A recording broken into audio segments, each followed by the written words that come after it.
So, big following on Facebook. We have about 1 million uniques to our actual website or our blog a month. Nothing on Instagram, and we want strategically to do something, especially I think with Instagram now moving a little bit away from the branding and giving, I think, well, it's funny because right? I was just about to blurt out, this is your opportunity to do more brand. There's a big difference between the way HubSpot marketed their product and a lot of other people, and the reason it was successful is they did both. How did they do both? Yes. They spent money on things that weren't directly correlated to fucking driving people into a conversion funnel and selling them. Yeah, okay. So they invested in both equally, is what you're saying? I don't know. Yeah. I would tell you that if you can afford to, you would only invest in branding. You would only invest in branding? If you can afford to. Okay. Got it? Yeah. Because what branding does is the following. Here's what branding is. Branding is getting married. Okay. Got it? Yeah. And selling is hooking up. Okay. Okay. Like, why did I buy these? Not because they cookied me. Right. I'm fascinated by that. It's why I'm winning. Right. I'm branding while everybody else is selling. So how would you go about? Even the only little things I sell, yeah. like the only two, like, and shirts, right? Like it's branding. Yeah. It's branding. Right. I don't give a fuck about the money. Yeah. That's it. Yeah. Got it? Yeah. That's where people are confused. Okay. I like when people are like, Gary, you say everything is free. I'm like, sorry, for the $13 book every 3 years. You know, like, I don't need you to buy it. Like, I don't stop my sentences and then put up a paywall. Mm-hmm. I give complete thoughts. Mm-hmm. You don't need to buy anything. Mm-hmm. Got it? Yeah. Even, so to my point, if people were smart enough to understand what I'm actually doing, I'm doing branding. Where I make my economics, it's still just reinforcing branding. Speaking is branding. It's awareness. Right. I'm just laughing because do you know how easy it is for me to build a business that's like, hey, everybody pay me $1,000 and this is what I'll give you, and like convert it. I mean, it would kill. It would kill. It would kill. I would make $50 million a year. Yeah. 50. But when you're trying to be $1 billion player, you don't care. You know, you think you've got more. And so I think people brand and sell predicated against their talent, or at least their belief of their talent. The quickest way I know somebody doesn't think they're big time is by their short-term behavior. Mm-hmm. Now, money is important to make. Yeah. I'm blessed that I don't need to monetize my audience in what I actually do for a living. And I actually think what you're doing is smart. Like, you need to build content and those things for your business. What I think you guys need to tweak is you can't be 100% in DR sales. You need to start with 20% of all your stuff is just for the branding of it all. Mm-hmm. Like, why don't you have a dinner with your 12 best customers and then film the conversation and then put that out? I was literally gonna do that in New York. I was like, with this guy, but yeah. There you go. You've got it. You're being very intuitive. Okay. Like, based on a couple of things that are going on here, you need to get to the mark. I mean, how many people in the company? 60. Is it small? How long have you been there? I've been there a year and a half, in 2 months or so. Do you have the ear of the CEO or the marketing head? Yeah. That would make sense to me. It sounds like they're smart people. If you've got their attention, you've got my attention. You need to push. Be like, hey, I don't want to step outside my bounds of what I do, but I believe in this. Okay. And Garyvee said it was cool. You know, like, you've got to figure it out, because you're right. Your body language is going to the right place. Okay. Your water is getting to the right place. Do you think, this is just a side yeah. question, do you think if you didn't get the success that you got with angel investing, would you have done things differently? No, because it's how I built Wine Library. So you think- I had nothing. But timing wise, do you think you'd be able to do a lot of the giving back that you're doing now at this scale? Yeah, it's the thing that I did. It's how I built Wine Library. Okay, cool. I'm just patient. Mm-hmm. Like, what's everybody in a rush for? Like, I promise you, if I asked everybody, hey, do you want to make $10 million in 3 years, or do you want to make $50 million in 11? Some people would take the 10 and 3. That's fine, but I don't know. I like the 50 and 11. It's just better. I think people get confused, and unfortunately I didn't document this at the time. So here's something interesting. I was about to say, I think people get confused because I wasn't documenting my life and thoughts when I was actually being patient in my 20s. And now they see it. What I don't think people realize is I'm nothing compared to what I'm gonna be. So when I'm gonna be the guy, like the, not nice cult status amongst the smart homies, then this is gonna be interesting. Right. This is gonna be real interesting when, you know, when I sell a company for 1.7 billion. This is gonna be really interesting when I buy a brand and flip it. This is gonna be really interesting when I make I know that I have another Facebook and Uber in me, like when I make that, but I'm gonna put 5 million into it at a $10 million valuation, own half of it, and then, this is gonna be interesting in 25 years. When people are gonna ask me the same question, like, would you be giving back? And I'm like, yeah, go watch DailyVee 158, you know what I mean? Yeah. Got it? Yeah, I got it. My version of that was, I was a 22-year-old kid and I worked every minute. Yep. That was my giving back. I couldn't fly people from Toronto, I couldn't give them my time, I couldn't do these, I couldn't give away tons of but what I gave was my time. When you don't have money, you give your time. That was my patience. That was my giving back. That was me being in the store, helping a manager get better 7 p.m. to 10 p.m. on a Saturday and training him on how I want to do it instead of going home at 6 and going to the city and having a date. Got it? We're 10 minutes away. Thanks. Oh, I meant when we get there to the airport. Oh, gotcha. One of the things I thought, so I've been in the tech world for all my career, but I have a lot of friends that always asked whether or not I would start my own thing, including my former CEO. Like, do you have any desire to do your own thing someday? Yeah, you have such a confidence kind of vibe, which makes sense. But it's funny because my answer was always no.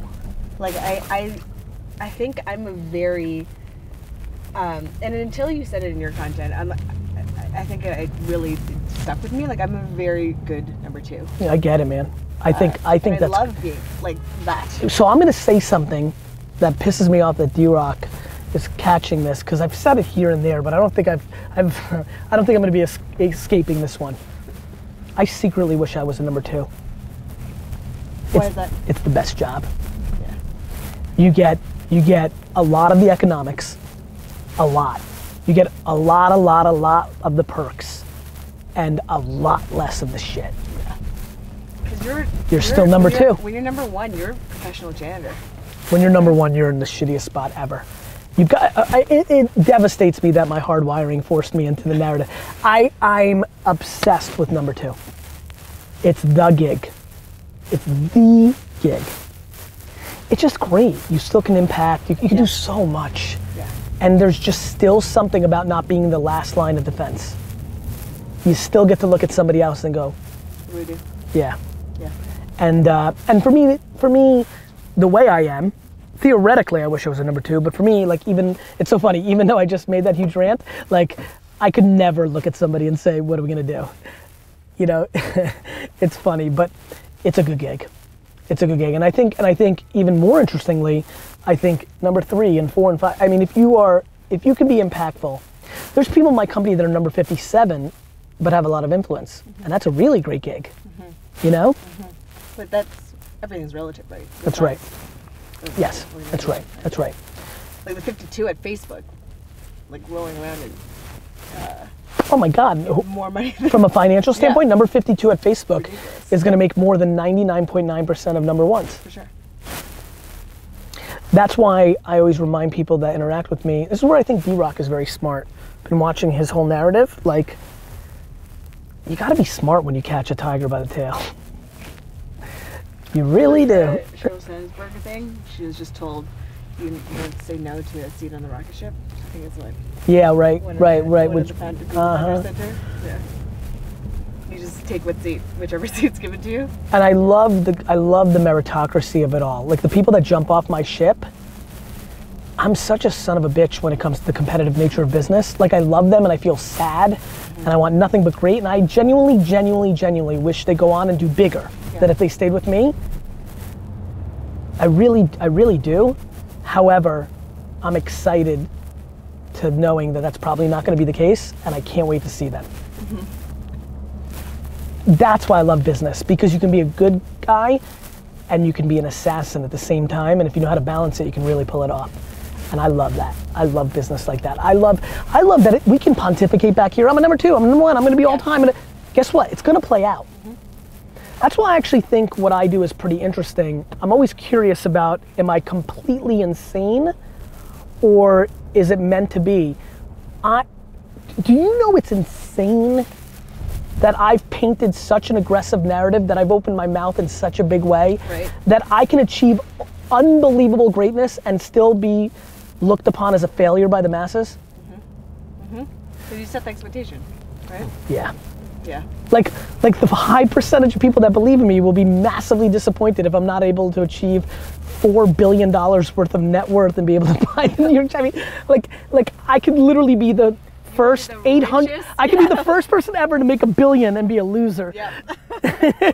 Everyone, you're gonna hit. But you know what's funny? You know what's funny? You know what's funny? I actually, as I sit here, realize how much the journey is the only thing for me. Like, it's crazy to me. So it would be insane to do that, and it's crazy when you look at the math of what I'm doing, and it makes me realize how little it actually means to me. Like, just the legacy means more to me. I really mean it. Like, I've really gotten into a great place with this. Like, I love it. I love the impact I'm having on people. When did you realize, I'm sure you've said this at some point, that you wanted to buy the Jets? Very early on, somewhere around 4th grade. Really? Yeah. Right around the time I realized I couldn't play for them. I was like, wait, these other kids are faster and bigger. I better just buy them. You know? Strategy. Yeah, it was a competitive move. Like, okay, okay, you're better at it? What about when you play for me? Right. What about when I'm signing your check, dick? That's what happened. That's self-awareness at a young age. Yeah, yeah, you know, I'll be honest, I'm real curious to see if one of my kids has it. Cause it is, in hindsight, it was, I mean, people aren't blessed with it ever, let alone having it. I mean, so I punted school. It took me a long time to understand that about myself, but that's why I gave up on school. Just knew it wasn't gonna matter. And when you really genuinely don't think it's gonna matter and you're in the 5th grade, 6th grade, you know, then you're able to like kind of enjoy it, because I hated it, but at least I didn't have to do anything. Yeah. You know, like I didn't believe in anything that was going on, but at least I didn't waste any time. I mean, I think in 9th grade, freshman year of high school, which is a pretty essential academic year, I don't think I opened a book. I think I took books home. I think I put the brown paper bags and covered them up, you know, protect the cover. I think I drew on them. I think I put them in my book bag, and I actually believe that I never opened it. Mint condition. You should sell those. They're probably worth some money. It's true. That's great. They can flip those on eBay. That's very cool. Why did you ever do college if you knew? My parents wanted me to, and I didn't. It wasn't a fight it was a fight I tried to have, but I wasn't beating my mom. My mom's undefeated. You know? It's the true answer. I would have loved to not. Actually, that's not true. I'm so pumped I did. It made me grow up. I went to a really hardcore college, got very cultured, met a lot of stuff, grew up. I became a grown-up.